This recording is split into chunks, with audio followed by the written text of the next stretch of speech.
Student, welcome to my YouTube channel. आज हम लोग देखेंगे आज नेटवर्क थ्योरी में अगले एक टॉपिक के बारे में जिसका नाम है टेलीगन्स थ्योरम। ये यूनिट 2 है आपकी। इसमें नंबर ऑफ थ्योरम्स को हम लोग कवर कर रहे हैं। आज से पहले हमने इसमें सुपरपोजिशन थ्योरम, फिर नॉर्टन थ्योरम, थेवेनिन्स थ्योरम और मैक्सिमम पावर ट्रांसफर थ्योरम को प्रीवियस लेक्चर्स कवर किया है। आज का जो हमारा टॉपिक है वो है नई थ्योरम जिसका नाम है टेलीगन्स थ्योरम। आज हम लोग टेलीगन्स थ्योरम के बारे में देखेंगे। बेसिकली ये थ्योरम जो है वो नेटवर्क को सॉल्व करने में यूज करी जाती है। इस थ्योरम के कुछ बेनिफिट्स हैं जो प्रीवियस अभी तक हम लोगों ने थ्योरम्स कवर करी हैं, उसमें जो लिमिटेशंस थी उसको इसने ओवरकम किया है। जैसे ये थ्योरम हमारी बेसिकली किरचॉफ्स के दोनों लॉ को फॉलो करती है, किरचॉफ का वोल्टेज लॉ, किरचॉफ का करंट लॉ। सेकेंडली ये हमारे लीनियर नेटवर्क पे और नॉन लीनियर दोनों टाइप के नेटवर्क पे यूज हो सकती है। आज से पहले जितनी भी थ्योरम्स थी मैक्सिमम थ्योरम लीनियर नेटवर्क के लिए डिजाइन की गई है। तो इसमें एक बेनिफिट है हमारे पास, लीनियर और नॉन लीनियर सर्किट अगर हमारे पास दिए गए हैं तो हम ये थ्योरम का इस्तेमाल कर सकते हैं। सेकेंडली एक्टिव और पैसिव नेटवर्क के लिए भी इस थ्योरम का हम लोग यूज कर सकते हैं। Third, time variant and time invariant type के अगर सर्किट्स हैं तो भी हम इस टाइप की थ्योरम का यूज कर सकते हैं। तो ये इसकी कुछ अच्छी विशेषताएं हैं जो कि टेलीगन्स थ्योरम में मिली हैं। बेसिकली जब हम लोग इसको यूज करते हैं तो हम लोग कुछ बातों का ख्याल रखते हैं। जो भी हमारा सर्किट डिजाइन किया गया है सबसे पहले उसमें रेफरेंस डायरेक्शन की, तो इस पे हम जब सर्किट ड्रॉ करेंगे तो हम देखेंगे कि एक रेफरेंस डायरेक्शन चूज करनी होती है। वो रेफरेंस डायरेक्शन दरअसल करंट के फ्लो को रिप्रेजेंट करती है। सेकेंडली ये करंट पावर ट्रांसफर पे चारों तरफ फोकस करती है, मतलब कितनी पावर अगर नंबर ऑफ सोर्सेज से प्रोड्यूस की गई है और कितनी पावर कंज्यूम करी गई है जितने भी नंबर ऑफ एलिमेंट्स मौजूद हैं हमारे इस सर्किट में। जैसे हमारे पास अगर देखें तो जो सोर्सेज हैं हम लोगों ने डिस्कस पहले भी किया है, जितने भी सोर्सेज होते हैं वो दो टाइप के सोर्सेज मेजरली हम लोग डिस्कस करते हैं। पहला होता है एक वोल्टेज सोर्स और करंट सोर्स, दो तरह के सोर्सेस। तो इस थ्योरम में हम इन दोनों तरह के सोर्सेस का यूज करते हैं। सेकेंड, हमारे पास एलिमेंट्स की बात कर ले हम लोग, आर, एल और सी। और जैसे नॉन लीनियर जो नेटवर्क की बात करी गई है, नॉन लीनियर एलिमेंट्स में अगर हम चाहें तो इसमें डायोड का भी यूज कर सकते हैं और ट्रांजिस्टर, बीजेटी, इसका भी यूज हम लोग इस थ्योरम में कर सकते हैं। तो हमारे पास मल्टीपल ऑप्शंस हैं, मल्टीपल एलिमेंट्स मौजूद हैं जहां पर हम इसमें सर्किट को ड्रॉ करने के लिए इन एलिमेंट्स का यूज कर सकते हैं। अब देखते हैं कि जो सोर्स होता है, सोर्स दरअसल पावर को के प्रोडक्शन के काम में आता है। तो हमारे पास सोर्स जो पावर को प्रोड्यूस करेगा उतनी पावर ये एलिमेंट अगर कंज्यूम कर लेते हैं तो हम कहेंगे कि टोटल पावर जो सर्किट में है वो कंजर्व हो गई है। इसीलिए इसको एनर्जी कंजर्वेशन प्रिंसिपल पे बेस्ड थ्योरम भी कहा जाता है। मतलब एनर्जी जितनी भी प्रोड्यूस की गई है सोर्सेस के थ्रू उतनी ही एनर्जी कंज्यूम कर ली गई है एलिमेंट्स के थ्रू। तो जब भी हम लोग देखेंगे तो एक नेटवर्क देखते हैं, नेटवर्क जो कि ड्रॉ किया गया है कुछ एलिमेंट्स और सोर्सेस का यूज करके।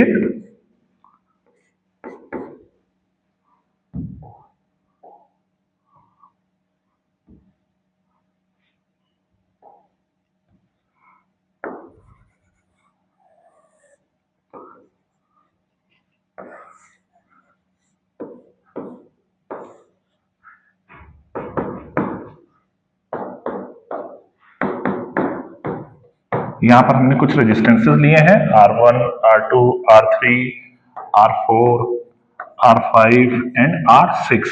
यहां पर देखिए हमारे पास नंबर ऑफ जो एलिमेंट्स हैं वो रेजिस्टिव एलिमेंट्स हमने लिए हैं जिनकी काउंटिंग 6 है।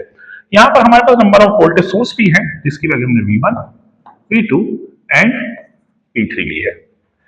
अब यहां पर जो टेलीगन्स थ्योरम कहती है वो ये है कि सबसे पहले हमको रेफरेंस डायरेक्शन जो है वो चूज करनी होती है। तो अगर हम लोग किरचॉफ्स का यूज करें, क्योंकि किरचॉफ्स जो वोल्टेज लॉ है वो करंट के फ्लो को दिखाता है कि जितना भी अगर क्लोज लूप हो उसमें करंट का फ्लो जो है किस तरह होगा। तो अगर देखिए इसमें रेफरेंस, तो इसमें अगर वैल्यू ले ले करंट की I1, इसमें ले ले I2 एंड इस लूप में अगर करंट देखें तो I3 अगर हो तो ये हमारी एक रेफरेंस डायरेक्शन को शो करता है, I1, I2 एंड I3। तो हमारे पास जो भी पावर का प्रोडक्शन इस वोल्टेज सोर्सेस के थ्रू होगा तो total power produce by the voltage source PS is equal to जितना वोल्टेज सोर्स है V1 उसकी वैल्यू एंड मल्टीप्लाई बाय वो करंट जितना वो करंट प्रोड्यूस कर रहा है V1 एंड I1। हमारे पास ऐसे 3 वोल्टेज सोर्सेस प्रेजेंट है तो हमारे पास जो टोटल पावर आएगी, total power generated by the voltage sources in the given electrical circuit is equal to V1 I1, V2 I2 and V3 I3। इतनी पावर हमारे वोल्टेज सोर्सेस के थ्रू जनरेट की जाएगी। इसी को जनरेटिंग पावर भी कहा जाता है, जो कि सोर्सेस के थ्रू या वोल्टेज सोर्स या करंट सोर्स के थ्रू प्रोड्यूस की गई हो।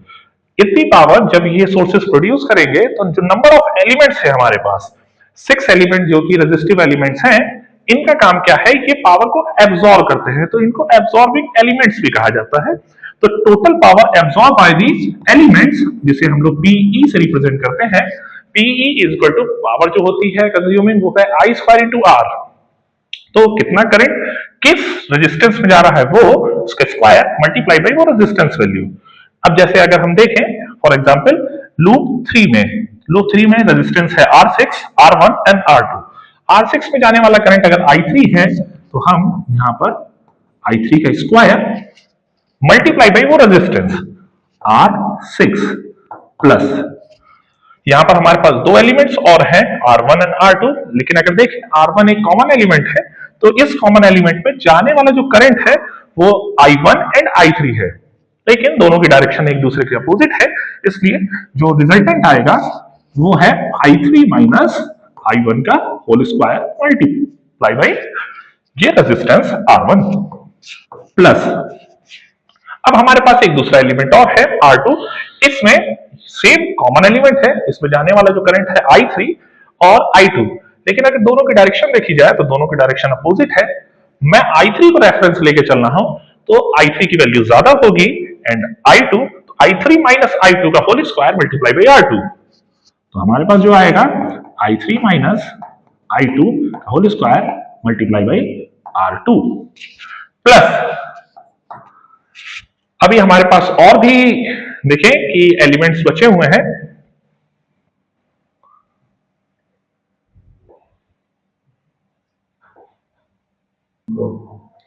अब नेक्स्ट पे हम देखते हैं R2 के बाद यहां पर हमारा एक एलिमेंट और है R3 जो कि इंडिपेंडेंट एलिमेंट है जो कि लूप 2 का है, प्लस इस पे जाने वाला करंट I2 का whole square multiply bye R3। इसी तरह हमारे पास 2 एलिमेंट्स और हैं R4 एंड R5। ये दोनों अगर एलिमेंट देखे जाए तो दोनों कॉमन एलिमेंट है। R4 में जाने वाला करंट I1 एंड I2 है, अगर हमें I2 पर रेफरेंस लेके चलूं तो I2 माइनस I1, इसी में मैं ऐड कर लूंगा I2 माइनस I1 का whole square multiply by R4 and last resistance जो है उसमें जाने वाला करंट है I1 का स्क्वायर मल्टीप्लाई बाय R1। तो अगर हम देखें कि इसमें है क्या total power produce by the sources कितनी होगी V1 I1 plus V2 I2 plus V3 I3 और power consume by the every element अगर देखा जाए और उनका सम यहां पर वो शो किया गया है। इसमें अगर टेलीगन्स थ्योरम ये कहती है कि जितनी पावर प्रोड्यूस की गई उतनी ही पावर अगर कंज्यूम हो जाए तो इस थ्योरम के हिसाब से PE की वैल्यू इक्वल हो जाएगी PS या PS minus PE is equal to 0 means total power अगर देखें जो सर्किट ने जितनी प्रोड्यूस करी उतनी ही कंज्यूम हो गई मींस वो 0 या टोटल पावर कंजर्व है। इसी को हम कहते हैं कि ये प्रूफ है एनर्जी कंजर्वेशन प्रिंसिपल का कि जो पावर है जितनी प्रोड्यूस करी गई है उतनी ही सारे एलिमेंट्स के थ्रू कंज्यूम हो गई है। तो ये प्रूफ है कि अगर आपके क्वेश्चन आपके पेपर्स में आते हैं कि टेलीगन्स थ्योरम को वेरीफाई करिए, वेरीफाई करने का मतलब ये है कि अगर हमारे पास कोई भी सर्किट दिया गया है तो उसकी टोटल पावर अगर मैं कैलकुलेट कर लूं बाय यूजिंग किर्चॉफ्स लॉ, अब इसमें हम लोग वोल्टेज लॉ और करंट लॉ दोनों ही का इस्तेमाल कर सकते हैं और उसके थ्रू मैं हर एक एलिमेंट की पावर को कैलकुलेट कर लूं और सोर्सेस की पावर को एक जगह और एलिमेंट्स की पावर को एक जगह अगर कर दिया जाए और दोनों का सम करने के बाद ये चेक करें कि पावर कितनी होती है, अगर वो जीरो आ जाती है तो ऐसे सर्किट पे टेलीजेंस थ्योरम वेरीफाई हो जाती है। हमारा मेन टारगेट टेलीजेंस थ्योरम को वेरीफाई करने का होता है। तो यहां पर एक चीज और भी है, अगर आप देखना चाहें कि टेलीजेंस थ्योरम में जो पावर है, अगर पावर का एक्सप्रेशन देखना चाहें आप, तो इसको भी हम लोग देख सकते हैं। ये पावर का जो एक्सप्रेशन है कहां से आता है, यहां पर अगर नंबर ऑफ सोर्सेस मैक्सिमम है तो हम लोग इस तरह करते हैं कि समेशन ऑफ वोल्टेज,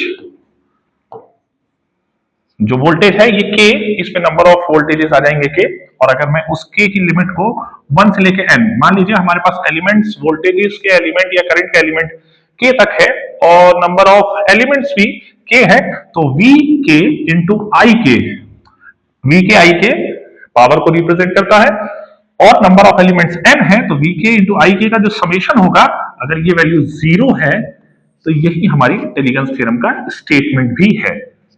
तो इसको हमको प्रूफ करना रहता है किसी भी सर्किट के लिए। तो जब भी हम लोग स्टेटमेंट की बात करेंगे तो हम लोग मैक्सिमम यही करते हैं कि जो मल्टीप्लीकेशन है, multiplication by the voltage and current is equal to zero. Thank you.